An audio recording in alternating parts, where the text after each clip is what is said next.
St. Rupert Middle School in Freilassing, Upper Bavaria. Over 200 pupils take classes here. The school was built in the 1970s. Following an extensive renovation, it now exceeds the minimum standards for passive buildings. The building was constructed in 1973-74. Of course, things were built differently back then. A lot of exposed concrete was used. So I think the building was relatively cold. And of course, a very important factor today is that when one builds, one immediately thinks about energy-saving measures. The best energy is the energy you don't use. We wound up saying, if we have to renovate, how should we do it? Ultimately, a decision was made to not only modernize the architecture, but to completely gut the school. Every architectural detail serves a purpose. The window slats move automatically, depending on the sun and weather conditions. The sunlight exposure is controlled automatically by the computer-controlled window system, so the interiors always have the right temperature. Natural sunlight alone ensures optimal lighting conditions. That saves energy.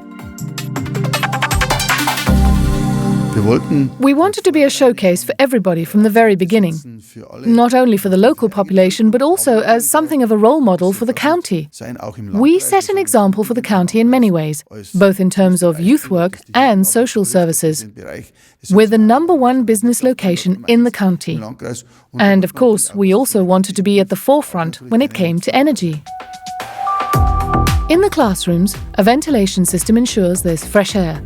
This boosts the concentration levels of pupils and teachers and has a positive effect on the entire learning atmosphere. The combination of innovative architecture, effective insulation and modernized building technology makes the school a passive building. The building no longer requires a classic heating system. The classroom walls are well insulated and airtight. A heat exchanger ensures that rooms are heated solely by the body heat of students and teachers, along with the incident sunlight. So the pupils themselves provide energy, while the system provides fresh air. In the social sphere, our main goal was to ensure multifunctional use.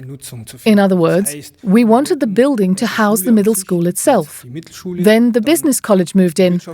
We also have an adult education center. The music school uses it, and there's also a nursery. Put another way, the building is lively.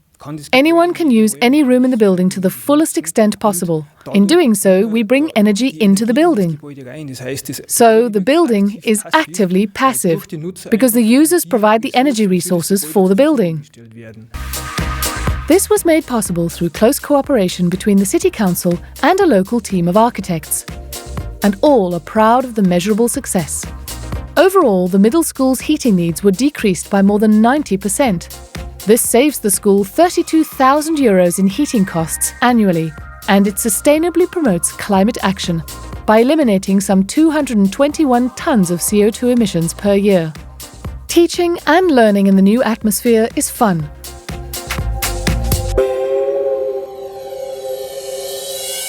The color scheme already makes the building very appealing. I really think that people like to learn in places they enjoy going to. It's definitely the case that a passive building is much more modern and also saves costs. And considering the energy transition, it's the perfect answer. St. Rupert Middle School in Freilassing shows how energy efficiency and modern architecture can be actively combined, thereby setting an example for a climate-friendly future.